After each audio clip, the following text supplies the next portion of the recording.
Hey team, Patrick here. Following on from a video I made last week on how to serve with the continental grip, the chopper grip. In this lesson, I'm going to show you how this grip will allow you to use the correct swing path on the serve, where you'll feel the racket creates a circular path and we get away from these linear back and through actions that we see when players serve with more of a forehand grip. So let's get into it. The motion with the chopper grip is more of a throwing action.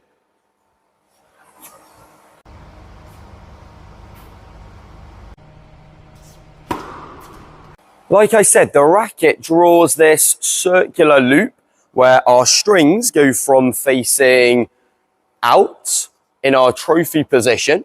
The racket passes in over our head and down our back before being released back up and through the point of contact. We're nice and relaxed and we create more power through leveraging our whole body and having this longer swing path that allows the racket to build up momentum.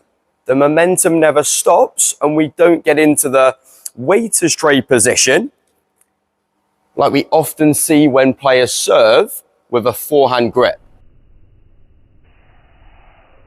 The way we're going to learn and practice how the racket should move through the air is to do some shadow swings, where the racket goes from out to in, the elbow comes out and up to pull the racket back to the hitting side of our body. We're gonna finish all the way and create another little loop at the bottom, so we can repeat this action until we get comfortable with it. I'll show you from this side. So the racket goes from out to in, another little loop at the bottom so I can keep this momentum and practice this circular path. Players have described it to me like a lasso. The tip of the racket is going to be pointing down with the butt cap pointing up, as opposed to this level position that players have been used to feeling on the serve. The reason this is difficult is it's just not a movement that we're going to do day to day. If you've been using a forehand grip, like I said in a volley video, you'll be used to being more open with your body position, and players don't get sideways on enough to their target with their back foot pulled slightly behind the front foot.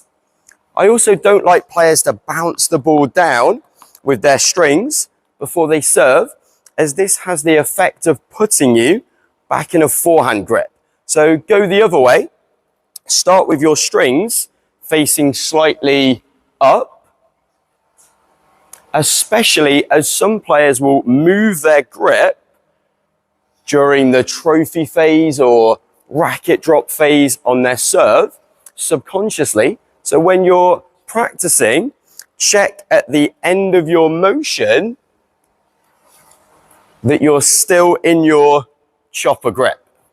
Now, if you're still watching at this part of the video, then please leave us a like and subscribe to the channel. That would be really appreciated. And what you've been waiting for, a practice drill for this, is going to be to place a cone on your head. Now, I know this looks a bit daft, but I'm prepared to humiliate myself for your entertainment and education. And we're going to try and knock the cone off our head from back to front to give us the feeling of this loop. Now, yes, not all pros will do this, as I was having a debate with a coach colleague of mine the other day, but it gets players away from the most common mistake on the serve, which is the waiter's tray.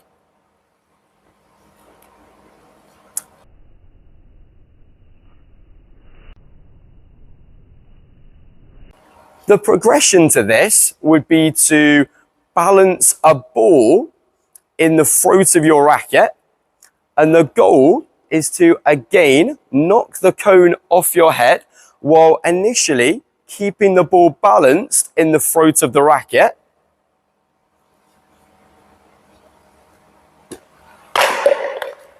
Now, I know this might be slightly exaggerated, but in my experience, the best way to get players to change muscle memory or habits is to over-exaggerate something one way, and then hopefully we find this perfect middle ground.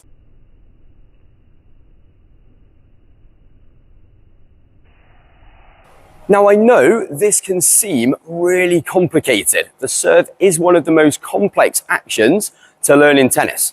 In my opinion, it's one of the reasons that pickleball and paddle are becoming so popular, but hopefully this video helps.